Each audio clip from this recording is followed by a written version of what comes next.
আপনাদের নিজেদের মধ্যে কথাবার্তা হচ্ছে, প্লাস মাইনাস করে বিভিন্ন মত যা যা উঠছে বললেন।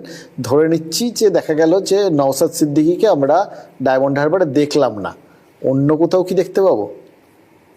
দেখুন, দারুণ কোশ্চেন করেছেন। আমার লক্ষ্য, যেখানে আমি বলেছি মনস্থির করেছি, আমি সেখানেই লড়াই করব। সেখানে না হলে? সেখানে না হলে ওর অল্টারনেটিভ অন্য জায়গায় দিলে আমি লড়াই থেকে নিজেকে অব্যাহতি নেব, এটা আমি বলতে পারি।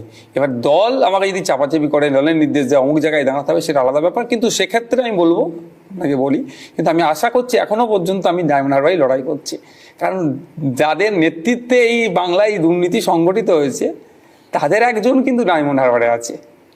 এটা হয়তো আইন বিচার ব্যবস্থার মধ্যে এখনো সম্পূর্ণ হয়নি, কিন্তু আমরা দেখছি কালীঘাটের কাকু থেকে শুরু করে লিপস অ্যান্ড বাউন্স থেকে শুরু করে বিভিন্নভাবে বিভিন্ন পর্যায়ে দেখছি।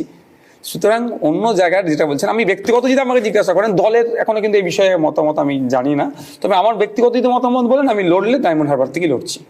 আপনাদের মানে মূল বিরোধিতার জায়গাটা বিজেপি বললেন যে প্রথম শত্রু হচ্ছে বিজেপি। এবার রাজনীতিতে তো কোনো কিছুই ফাইনাল না, যেভাবে জেতার পরেও বিভিন্ন ক্যান্ডিডেট পাল্টি হয়ে যাচ্ছেন, অন্য দলে চলে যাচ্ছেন, ফলে ইধার উধার এখন আর কেউ কাউকে ফিক্সড বলে মনে করে না। গ্লোবাল সিটিজেন, যে কোনো পার্টিতে চলে যেতে পারেন যে কোনো সময়। ফলে আপনারা কোনো সময় এই রাজনীতির স্বার্থেই আর কি তৃণমূলের হাত ধরতে পারেন। তো দেখুন, আমাদের রাজনীতিতে বিজেপি হচ্ছে প্রধান বিরোধী আমাদের। আর সেই বিজেপিকে বাংলাতে যিনি জায়গা করে দিয়েছেন বা যে দল জায়গা করে দিয়েছে, সেই দলের বিরুদ্ধে আমাদের সমভাবে লড়াই চলছে, তার দলের বিরুদ্ধে। সুতরাং এই দুটো দলের সাথে আমাদের হাত মিলানোর কোনো প্রশ্নই আসছে না।